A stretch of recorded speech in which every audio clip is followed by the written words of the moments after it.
What's up, Wolves fans? You're watching the PackCast here, presented by Extreme, powered by MediaCom. I'm here with the new head coach of the Iowa Wolves, Ernest Scott. Ernest, it's nice to have you. Man, thanks so much for having me. Really excited, to be back in Des Moines and the opportunity to lead the team here, and just grateful. Yeah, and you were here. You have familiarity with the franchise. You've been an assistant coach for the Wolves for the past 2 seasons. Now stepping up to that head coaching role. What's the thing you're most excited about? Is it a better parking spot? You get your pick of the offices. What changes? Well, a couple things. Definitely the office, and then probably a little better of apartment. Even though I couldn't complain about our situation last year, but really looking forward to having the big place. But yeah, those are probably the two things most of all. Yeah. So making that change, how does your approach, how does your preparation change from being an assistant coach heading into the season versus, hey, this is my team? Well, being the head coach now, I definitely have to take the blinders off. When the last couple of years, my first year, my main focus was on the defensive side of the ball. Last year, it was mostly on the offense. Of course, I have a little player development, but now this year, it's everything. It's everything from our travel situation to setting up practices and running those, offense, defense, personnel, kind of a little bit of everything, like making sure everybody's good here in Iowa, making sure my staff is straight. So it's definitely like a much wider view that I have to take, a much wider approach being the head coach. And speaking of that staff, we have, you have some continuity. We have promotions from James White and Jeff Newton up to the Timberwolves squad. We're also seeing, Nathan Bubis come down here from Minnesota from the Timberwolves bench, and also Mike DiBenedetto is stepping up in a role into the assistant coach as well. What do you know about Nate and Mike? Just really excited to have them both. I mean, Nate's been in Minnesota, and I know they're really going to miss him because he's been really Coach Finch's right-hand man up there. So him coming down here, his knowledge of what the Timberwolves do in their day-to-day operations is really going to help me out. His knowledge of their offense and defense, really both sides of the ball, is really going to help. Mike DiBenedetto, he's been around. He has relationships with the guys who'll be back. He did a great job in video and player development. He's going to take a step up into the assistant coach's chair. I'm really excited for him. I know he's looking forward to the opportunity. He's going to be great. Yeah, and talking about that continuity and that experience, you and Jonathan Wallace, the team's general manager, now form the only head coach and GM duo in the G League history that has also played in the G League. How do you think that impacts your approach? No, I think it's great, to have not only the coach, but someone in the front office who understands things from a player's perspective. Also, it just kind of, ties into what the main focus of the G League is, like giving guys an opportunity to come up as a player, try to push for the NBA, but if not, also have a road to go after their careers, in terms of the development side, becoming coaches, either taking the coaching route like I have or the front office route. And we both played together, for Coach Finch, who's Minnesota's head coach, and we won a championship in 2010, so hopefully we can have some of that championship magic here in Des Moines. Is that something that in that moment you go, these are people I'm going to continue working with, I'm gonna, come full circle with, or is it just kind of now hey, it's kind of crazy how life works? Well, definitely not at the time.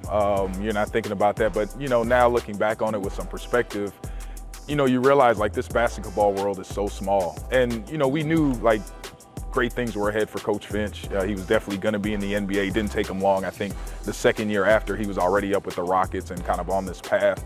And it's great to have someone like that because he understands the importance and the value of the G League. And Jonathan Wallace, he's always been a point guard, a really good player, but really cerebral also. So the front office is just a natural progression for him. So at the time, not really, but kind of looking back on how the pieces, came together, Coach Finch's progression and, my progression into the coaching side and Jonathan's into the front office, it really is a natural kind of mesh. What do you remember about John from that season? It's the G League is very transitory. You have, guys that you run into for a season, maybe longer, you reconnect later. What stood out to you about John, in that season that you played with him? He had like a steady toughness. Like he wasn't like a rah-rah guy, you know what I mean? He wasn't like an in-your-face, like a person who would yell or whatever, but he had a toughness to him, underneath everything. And, he was really unshakable. Playing at a program like Georgetown, you have to have that. And I thought he brought that a real steady energy to our team, but also that toughness. There was nothing soft about him, him leading our team as our point guard. And then just kind of how he stayed cool and stayed himself through all the waves of call-ups. We had like 6 or 7 call-ups that season, so our roster turnaround was constantly changing. He had other point guards that came in. You know, we had other players. So sometimes he was starting, sometimes he was coming off the bench, but he stayed steady and he was just a rock for us. Then and now, who are you taking between you and John then? One-on-one, you got to hit the court with him. Well, out on the perimeter, I'd probably take him, but I'd get him in the post. You know what I mean? It's funny because, you know, we're both really good shooters. That'd be a heck of a contest. I'd still love to see that. We'll probably get together kind of on some Rocky and Apollo, something in the gym late at night one time. Whose game do you think is aged better? Oh, mine. Mine, yeah, definitely. I mean, I'm still on the court a lot, so, you know, I'll take that to the bank right now. But, you know, he's you know, been in the front office, drinking a little too much Starbucks and traveling a lot, so. So after your D-League career, you know, you made a career for yourself overseas. You played in France, you played in Spain. You know, you had stops in Greece as well. I've heard stories about, you know, European basketball and how crazy it can get. You know, what's one that you've always taken home with you? Man, well, you know, after a game I played in Greece, we were on the road, you know, really small gym, but it was packed probably about 4,000 or 5,000 people. We were definitely breaking the fire code. I ended up hitting a corner three, a tie game, a few seconds left. I hit a game-winning three. And as I'm like running out to half court to kind of celebrate, you know how we do in the States, when you hit a shot, you want to pound your chest and do all that stuff. All my teammates are like I can see them pulling like they're shooting shirts over their head. And a couple of guys, the event staff is running out and there's this big snake tunnel. They're just pulling it out and everybody's running for cover. And out through the snake tunnel, I mean, the fans are just like throwing bottles and coins and batteries at us as we're running out. So that was like my first real experience like with a hostile crowd. It was crazy. Yeah, you want that big, like, I hit the shot, Right. I won the game, Right. and everyone's just Yeah, get on the bus especially and on the get out of road, like there's nothing like hitting a shot to shut everybody in the stands up. You know what I mean? You shut up the crowd, you get to kind of beat your chest a little bit, but they didn't have time for that. We had to get out of there. And talking back, you know, bringing it back to the team you're going to be leading this year, we were talking before about how there's, you know, you don't usually get a whole lot of continuity from year to year with your roster, with coaching staffs, but you've been here now several seasons, and you're also bringing back, you know, an all G League level player in Luka Garza back on a 2-8. That's not something that you usually get to work with, you know, this early in the season. What can we expect, you know, from another season of that, you know, built up continuity? Yeah, I mean, to have a guy like Luka, you know, the best player in the G League in my opinion, and, you know, I put him up against anybody. You know, just early on, especially in this point in the season, we really are not sure what our complete roster is going to be, but to have a guy like that kind of in the fold, and even if we just have him for a few games, because you never really know. I mean, even last year, you know, a lot of it depends on what happens in Minnesota with those guys. Him being back and forth with us and him having, you know, the opportunity to come in and play, even if it's for a few games, makes me look like a lot better coach. To have the best guy in the G League in the fold. Obviously, he wants to be in Minnesota. He wants to produce there, and he's proven that he can produce, and he's in great shape. He looks really good. So I hope our fans do get an opportunity at least a few times to see him, to see how much better he's gotten. And, you know, hopefully it can be like a Nas Reed story, you know, coming down to Iowa, doing his thing down here and getting an opportunity to be locked in long-term with the T-Wolves. And, you know, because you have that, you know, the roster is very fluid. You don't at this point in the season, besides Luka, we have, you know, really no idea what this roster is going to look like.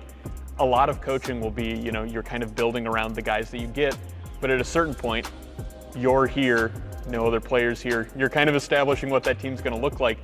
What does an Ernest Scott-led team play like? What does it look like? You know, how does that Wolves team, you know, what can we expect? Well, we're going to play hard, we're going to defend, and we're going to compete. You know what I mean? That's where everything starts, and that's interchangeable no matter, you know, who we have, the size of our players, you know what I mean, what positions we have.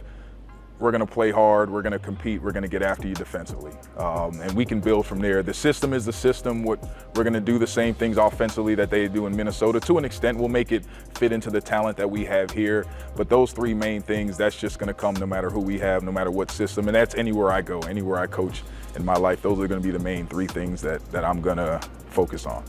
Gotcha. Well, thanks for being here, Ernest. We're looking forward to the season coming up here in November. Glad to have you here. And that was Ernest Scott, head coach of the Iowa Wolves. You are watching an episode of the PackCast presented by Extreme, powered by Mediacom. We'll see you back next time.